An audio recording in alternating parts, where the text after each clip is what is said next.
Buya Syafi'i istiqomah menjadi guru bangsa, istiqomah menjadi teladan umat, istiqomah di dalam akhlakul karimah. Istiqomah ini yang menyebabkan saya yakin saudara saya Syafi'i Ma'arif milik bangsa Indonesia yang terindah ini adalah waliun min auliyaillah. Mudah-mudahan kita keloberan sedikit banyak dari apa yang dimiliki oleh beliau. Kalau kita percaya kepada berkah, mudah-mudahan kita keberkahan pribadi indahnya Buya Syafi'i Ma'arif. Tentu saja Indonesia menangis hari ini. Pada hari Jumat yang mulia ini, beliau dipanggil oleh Allah Subhanahu wa Ta'ala. Kita menangis, sementara saya membayangkan beliau tersenyum di sana, diterima di hadipan Allah dengan segala rahmatnya.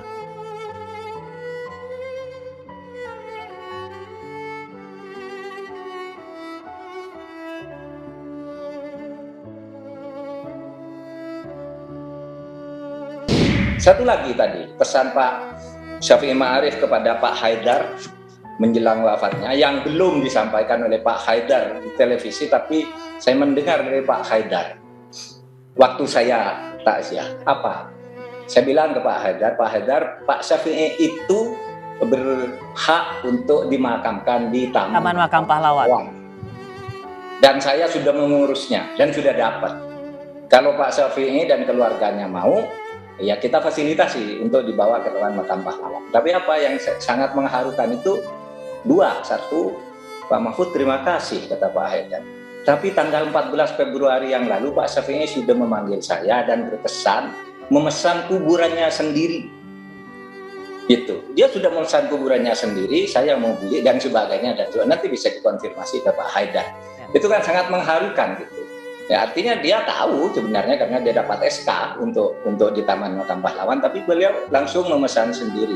Yang kedua, misalnya saat-saat pertemuan terakhir, katanya Pak Syafi'i itu kalau bertemu, dan saya selalu tahu, itu lebih banyak bergurau, santai gitu, tidak tegang. Tapi ketika terakhir ketemu itu lalu mengajak berdoa, gitu, mengajak berdoa. Betul, Pak Haidar sampai ini termasuk yang baru buat Pak Haidar karena jarang-jarang Buya ngajak berdoa ya, Prof. Haidar. Tadi tidak diceritakan oleh Pak Haidar, saya yang menceritakan biar dikonfirmasi apa saya bohong apa enggak gitu. Memang saya mendengar dari Pak Haidar. Nah itu yang kita kenang dari Pak Syafi'i.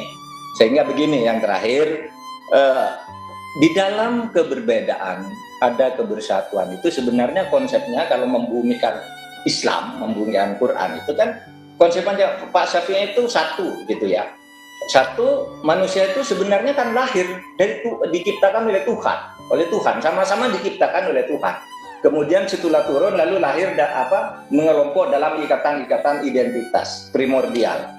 Nah oleh sebab itu karena sama sebenarnya kita ini ciptaan Tuhan, makhluk Tuhan yang sederajat, mari kita mencari apa yang disebut kalimatun sawa.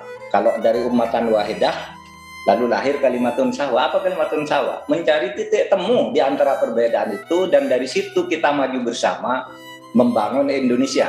Nah itu yang sering dikatakan oleh Pak Syafi'i Ma'arif dan tokoh-tokoh yang tadi mengajarkan toleransi, pluralisme dan sebagainya serta berjuang melalui demokrasi. Nah tokoh-tokoh ini yang pada awal 80-an itu sudah mulai pulang ke Indonesia dan memberi pencerahan, dan sekarang sudah banyak anak-anak ideologisnya yang memperjuangkan ini, meskipun tidak ada orang sehebat Syafi'i Ma'arif, tidak ada orang sehebat Gus Dur, tetapi bagian-bagiannya di bidang politik ini, di bidang syariah ini, di bidang hukum ini, bidang sosiologi ini itu lahir dari pemikiran-pemikiran Syafi'i Ma'arif dan Gus Dur itu, termasuk Pak Haidar itu kan anak ideologisnya juga.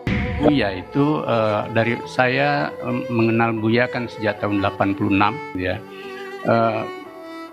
Dia tidak pernah marah kalau kita kritik apapun. Bahkan saya pun sering mengkritik beliau di saat secara langsung gitu, tidak ada ekspresi marah gitu ya. Jadi itu kita belajar. Kenapa Prof ya? Kenapa mampu menahan marah meskipun dikritik oleh yang jauh lebih muda misalnya? Ya karena jiwa tulus dan apa adanya itu, sehingga dia tidak merasa menjadi sesuatu yang menara gading. Bahkan begini, dia merasa menjadi orang biasa, Mbak. Ya. Ada banyak pengalaman menarik misalkan, yuk kita nengok seseorang gitu, nengok jenguk orang sakit di rumah sakit Muhammadiyah di Jakarta. Kita jam 9-an masuk, kan mesti ditanya oleh satpam. Dan satpam tidak tahu bahwa dia ketua umum dan saya sekretaris umum PP Muhammadiyah. Yang punya rumah sakit ya? Iya, yang punya rumah sakit. Terus ya saya mau nengok itu dan tidak ngasih tahu siapa dia.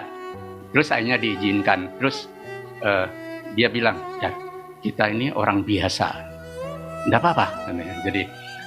Jadi baru setelah tahu direkturnya keluar, kaget itu satpam kan peran itu. Nah, ada hal yang diajarkan kepada kita, kalau jadi pimpinan itu kita harus sudah selesai dengan diri kita. Ya. Itu yang selalu dan saya nyerap itu ya. Jadi apapun, bahkan dia mengatakan mau jadi pemimpin ya jangan takut miskin. Ya. Prof Haidar, saya membaca dan mendengar apa yang Prof Haidar memberikan kesaksian saat terakhir bersama Buya. Pesannya ada 3 kata almarhum pada Pak Haidar, yaitu 1, menjaga keutuhan bangsa, menjaga keutuhan Muhammadiyah, dan menjaga keutuhan umat Islam. Apakah ini menandakan ada kecemasan Buya pada keutuhan bangsa dan keutuhan umat Islam misalnya? Nah, tentang pesan itu paling sering memang Buya sampaikan ketika bertemu. Juga terakhir ketika menjenguk beliau. Kenapa? Karena beliau orang yang paling gundah terhadap perpecahan. Ya. Beliau paling gundah terhadap kegaduhan yang diakibatkan oleh orang kok kenapa ya tidak bisa ada titik temu. Sampai di ujung ayatnya beliau beberapa kali menyampaikan,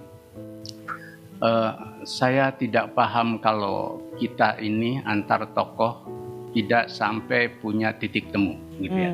Sampai dalam gitu ya. Nah, kenapa? Karena dia lihat bahwa dalam kurun terakhir ini orang begitu begitu mengalami pembelahan secara ideologis ya, politik dan lain sebagainya. Bahkan ketika tentang Muhammadiyah pun sama, Mbak. Selalu tanya, dia kan selalu manggil saya seperti anaknya.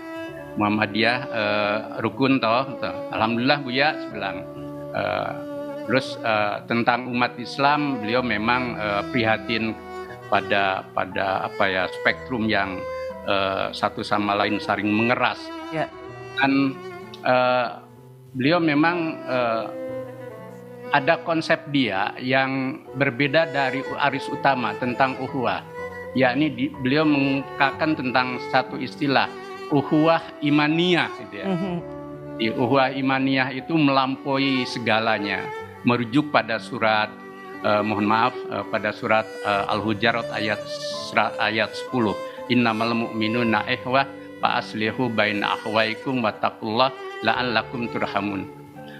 Sesungguhnya antar kaum muslimin itu, antar kaum mukmin itu bersaudara, maka saling berdamailah dan Tuhan akan merahmati. Nah, menurut beliau ukhuwah imanihan itu lahir dari qalbu terdalam yang disinari oleh nur ilahi dan memancarkan keagamaan yang autentik, dan akibatnya juga dia akan bersaudara dengan siapapun secara autentik. Maka Buya tidak banyak termasuk ngutip-ngutip ayat Al-Quran secara verbal, tetapi beliau menghayati Al-Quran itu, dan ini lagi-lagi sejalan dengan apa yang selalu menjadi concern dia dan dia praktekkan dalam hidup, bahwa Islam, Pancasila itu harus diwujudkan dalam istilah dia laku ya. Ya. Biarpun beliau sudah lama di Jogja ya, bahasa laku itu kan mendalam sekali. Jadi perilaku yang mendarah daging dan sudah menyatu dengan dirinya itu, jadi sehingga yang disebut teladan kata dia adalah kata sejalan dengan laku. Itulah nurani terdalam dari pandangan keagamaan, paham kemanusiaan, dan nilai kebangsaan yang lahir dari tadi concern terhadap keutuhan